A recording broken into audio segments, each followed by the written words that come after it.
Considerado con justicia como una de las figuras capitales de la literatura del siglo XX, Marcel Proust es hoy nuestro escritor invitado. Este relato temprano anuncia ya muchos de sus temas, esta vez narrado a modo de crónica.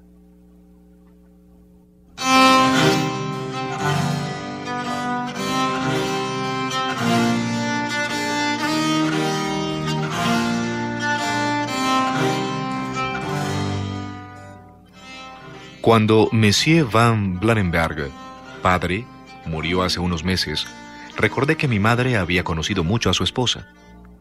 Desde la muerte de mis padres, soy, en un sentido que estaría fuera de lugar precisar aquí, menos yo mismo, más su hijo.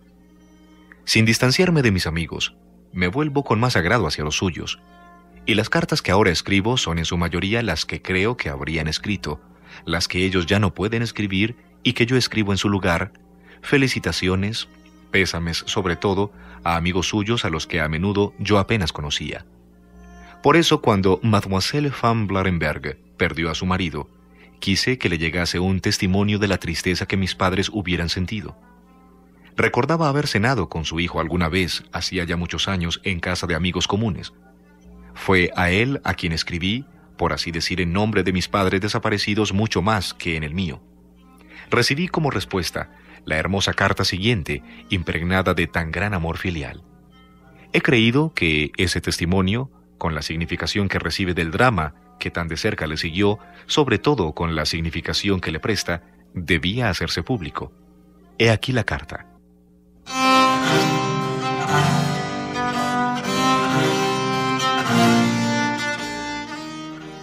Le Timbre por Joscelyn, 24 de septiembre de 1906.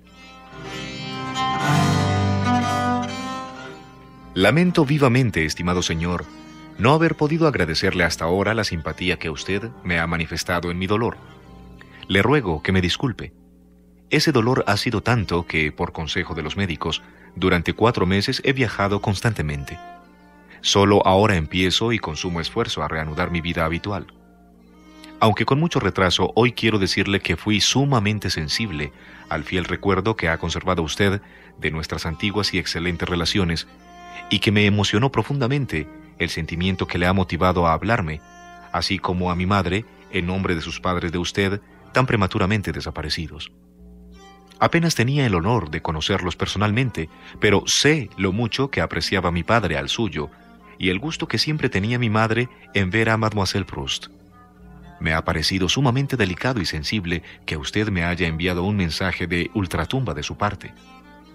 Volveré muy pronto a París, y si dentro de poco consigo superar la necesidad de aislamiento que hasta ahora me ha causado la desaparición de aquel en quien yo ponía todo el interés de mi vida, de aquel que era toda la alegría de mi existencia, me sentiría muy dichoso de ir a estrecharle la mano y charlar con usted del pasado. Afectuosamente suyo, H. van Blarenberg.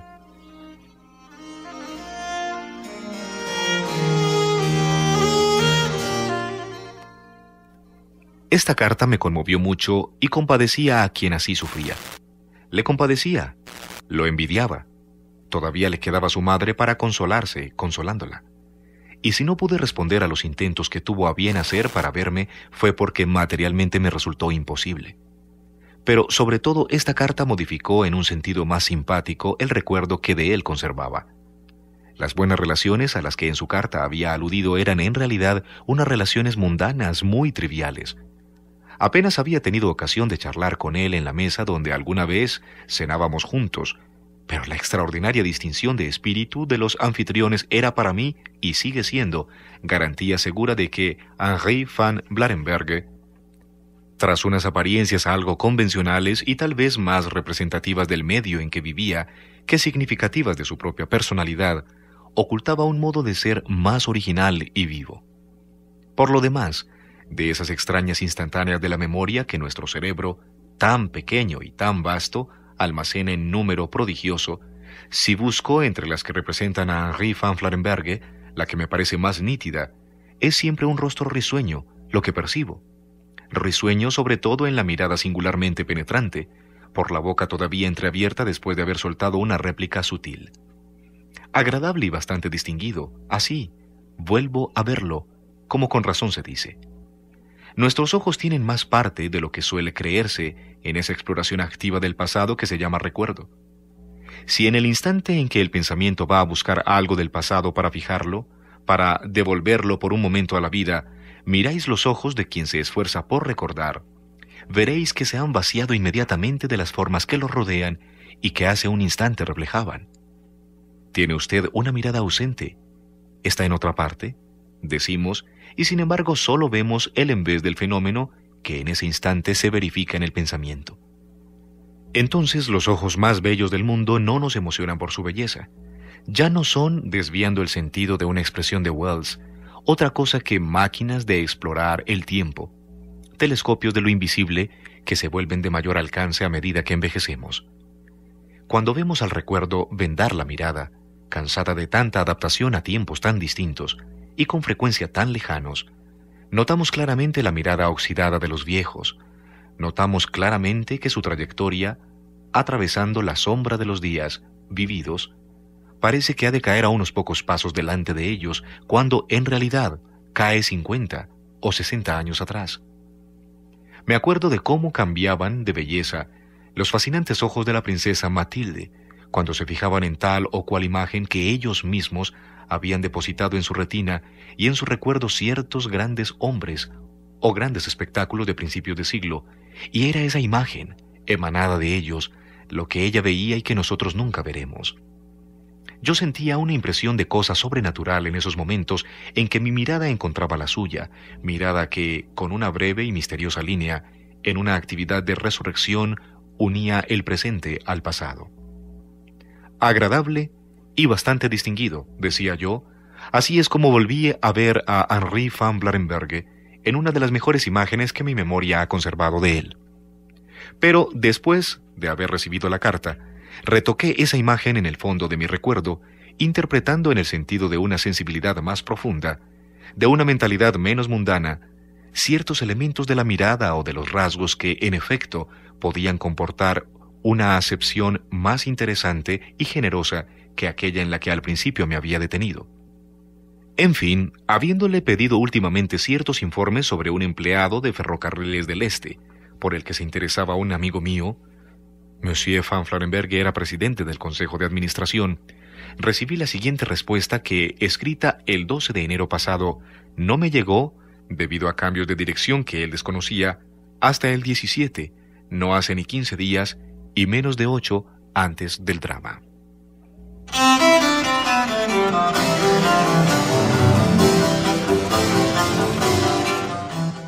«48 Rue de la Bienfaisance, 12 de enero de 1907. Me he informado en la Compañía del Este sobre la posible presencia entre el personal de X y de sus eventuales señas. No han encontrado nada. Si está usted totalmente seguro del nombre, quien lo lleva ha desaparecido de la compañía sin dejar rastros. Solo debía de estar relacionado con ella de manera muy provisional y accesoria. Estoy realmente muy afligido por las nuevas que usted me da del estado de su salud desde la muerte tan prematura y cruel de sus padres. Si puede serle de consuelo, le diría que también a mí me cuesta mucho, física y moralmente, reponerme de la conmoción que me causó la muerte de mi padre. Hay que esperar siempre. No sé lo que el año 1907 me reserva, pero hagamos votos para que nos traiga a uno y otro alguna mejoría y que dentro de unos meses podamos vernos. Le ruego que acepte mis más cordiales sentimientos de simpatía. Henri van Blarenberge.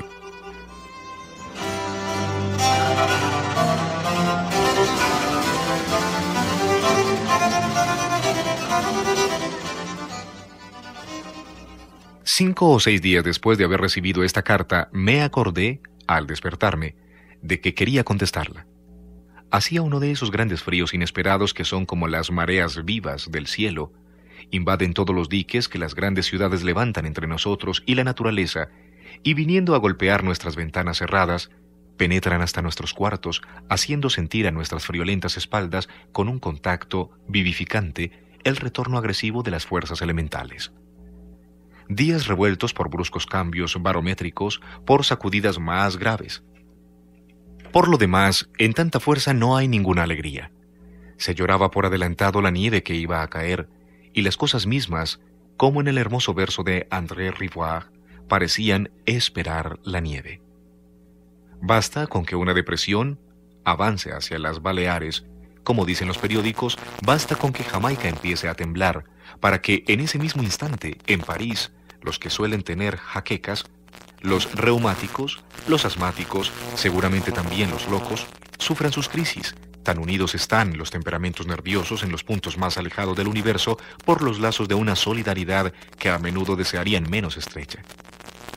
Al despertarme me disponía a contestar a Henri van Plarenberg, mas antes de hacerlo quise echar una ojeada a Le Figaro, proceder a ese acto abominable y voluptuoso que se llama leer el periódico, gracias al cual todas las desgracias y cataclismos del universo de las últimas 24 horas, las batallas que han costado la vida a 50.000 hombres, los crímenes, las huelgas, las bancarrotas, los incendios, los envenenamientos, los suicidios, los divorcios, las crueles emociones del hombre de Estado y del actor, transmutados en nosotros que no estamos interesados en ellos y para nuestro uso personal, en un festín matinal, se asocian maravillosamente, de forma particularmente excitante y tónica, a la ingestión recomendada de algunos sorbos de café con leche. Nada más romper con gesto indolente la frágil faja de Le Figaro, única cosa que todavía nos separa de toda la miseria del globo y de las primeras noticias sensacionales en las que el dolor de tantos seres entra como elemento, esas noticias sensacionales que tanto gusto tendremos en comunicar acto seguido a los que aún no han leído el periódico, de improviso nos sentimos alegremente unidos a la existencia que, en el primer instante del despertar, nos parecía totalmente inútil aprender. Y si por momentos algo así como una lágrima ha humedecido nuestros ojos satisfechos, es por la lectura de una frase como esta. Un silencio impresionante embarga todos los corazones. Los tambores baten en los campos. Las tropas presentan armas. Resuena un clamor inmenso. ¡Viva Falier! Eso es lo que nos arranca el sollozo. Un sollozo que negaríamos a un desdichado cercano a nosotros. Infames comediantes a quienes solo hace llorar al dolor de Hécuba, o menos aún que eso, el viaje del presidente de la República. Esa mañana, sin embargo, la lectura de Le Figaro no me fue grata. Acababa de recorrer con unos ojos encantados las erupciones volcánicas, las crisis ministeriales y los duelos de malhechores e iniciaba tranquilamente la lectura de un suceso cuyo título, Un drama de la locura, podía servir ante todo para estimular vivamente las energías matinales cuando, de repente, vi que la víctima era Mademoiselle van Blarenberg, que el asesino que luego se había matado era su hijo, Henri van Blarenberg, cuya carta tenía cerca de mí para contestar. Hay que esperar siempre. No sé lo que me reserva 1907, pero hagamos votos para que nos traiga un alivio, etc. Hay que esperar siempre. No sé lo que me reserva 1907. La vida no había tardado en responderle. 1907 aún no había dejado caer su primer mes del fruto en el pasado y ya le había traído su presente, escopeta, revólver y puñal, y además, sobre su entendimiento, la venda que Atenea ponía sobre la mente de Allante para que matase pastores y rebaños en los campos de los griegos sin saber lo que hacía.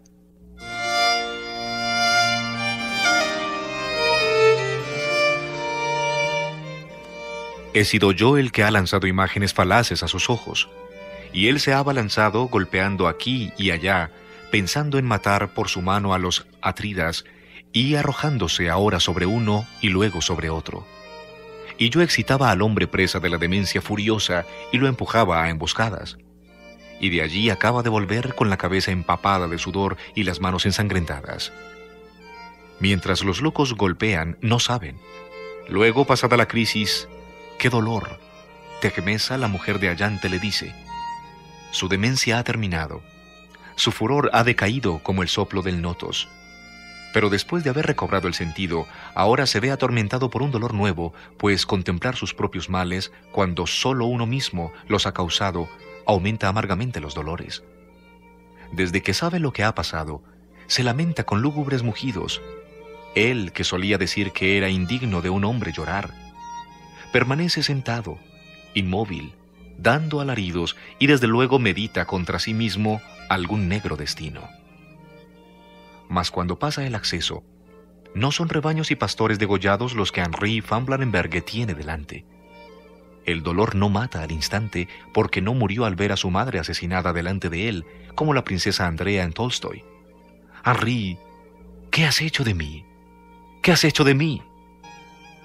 Al llegar al rellano que interrumpe el curso de la escalera entre el primer piso y el segundo, dice Le Matin, los criados, a quienes en este relato por lo demás quizás inexacto solo se ve huyendo y bajando los escalones de 4 en 4, vieron a Mademoiselle van Blanenberghe, con el semblante descompuesto por el espanto, bajar 2 o 3 peldaños gritando «¡Henri! ¡Henri! ¿Qué has hecho?».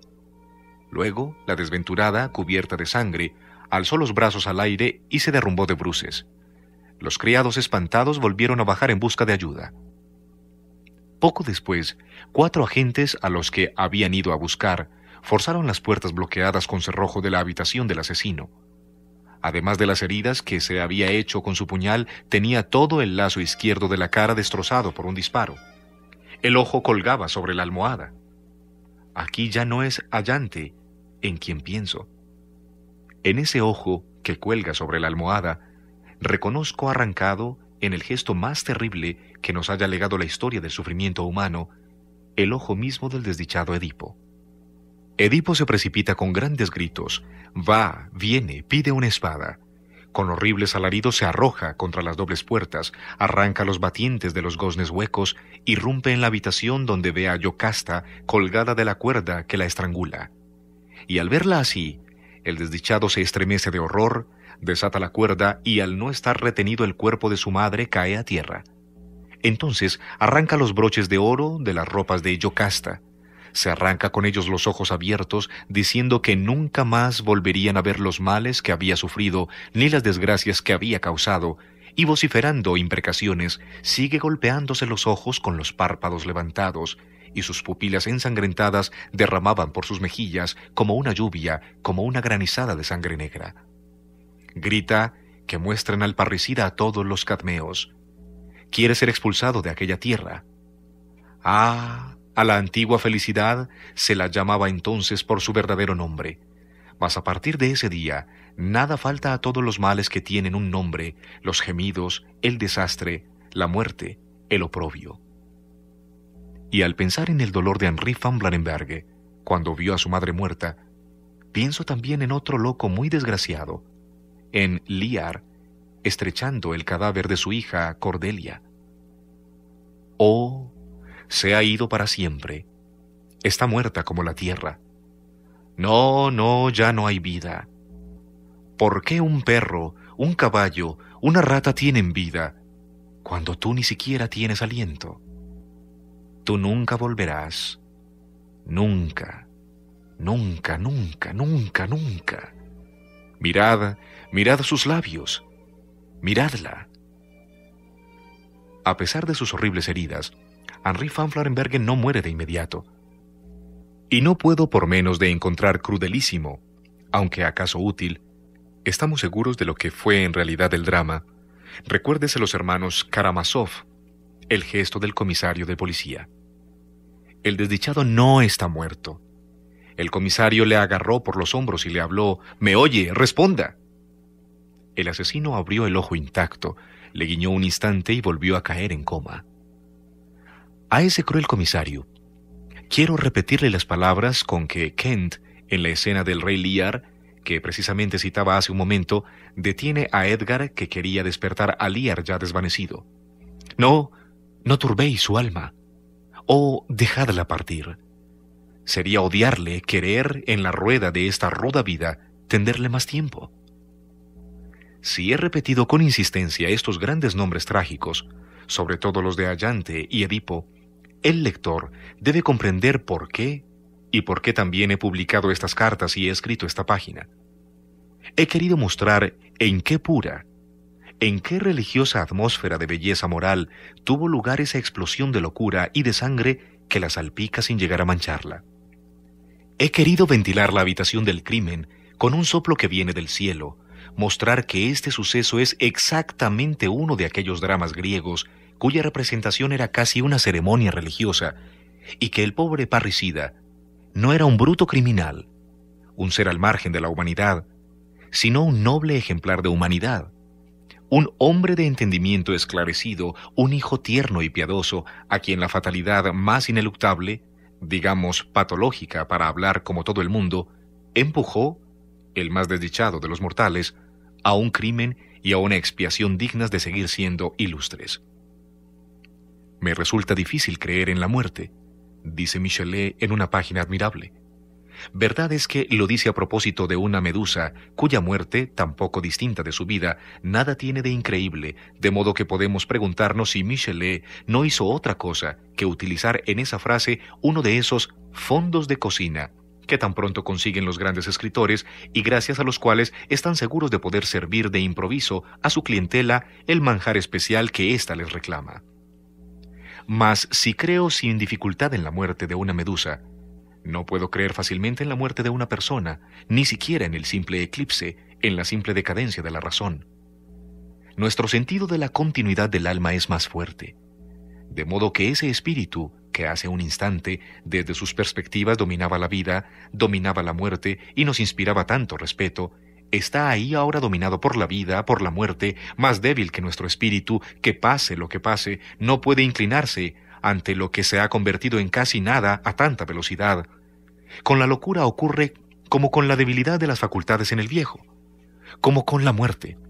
De modo que el hombre que ayer escribió la carta que acabo de citar, tan educado, tan culto, ese hombre hoy, e incluso descendiendo a detalles infinitamente pequeños, tan importantes en este caso, el hombre que muy razonablemente sentía apego por las pequeñas cosas de la existencia, que respondía con tanta elegancia a una carta, que cumplía con tanta puntualidad una gestión, que tenía en cuenta la opinión de los demás, que deseaba parecerle si no influyente al menos amable, que con tanta finura y lealtad llevaba su juego en el tablero social.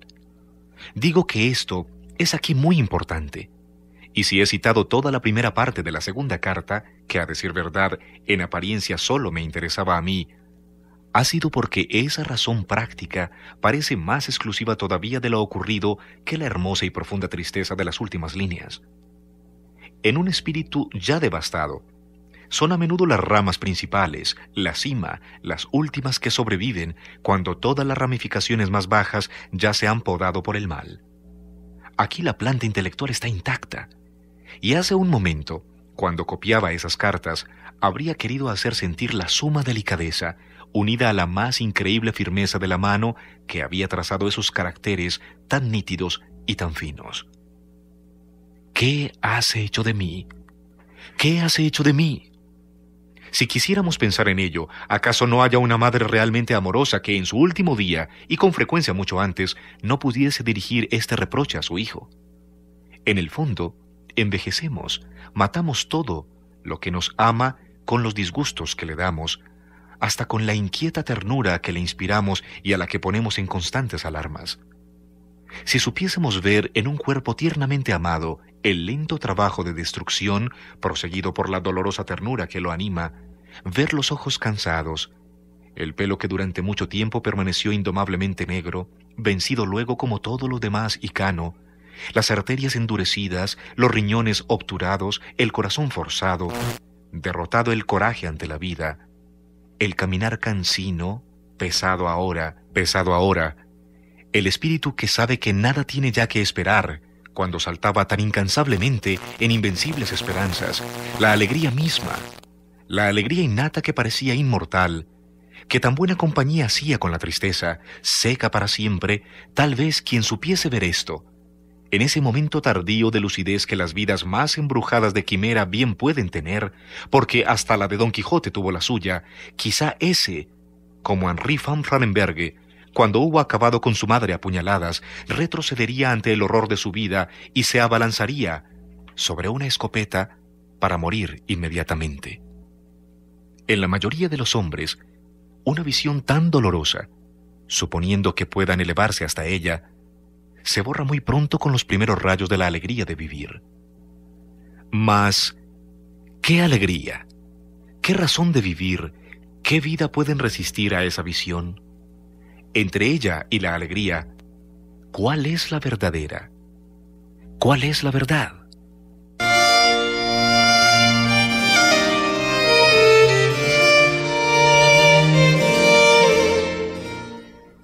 Recordemos que entre los antiguos no había altar más sagrado, rodeado de una veneración y una superstición más profundas, mayor prenda de grandeza y de gloria para la tierra que las poseía y las había disputado a alto precio, que la tumba de Edipo en Colona y la tumba de Orestes en Esparta. Ese Orestes al que las furias habían perseguido hasta los pies del mismo Apolo y de Atenea diciendo: expulsamos lejos de los altares al hijo parricida.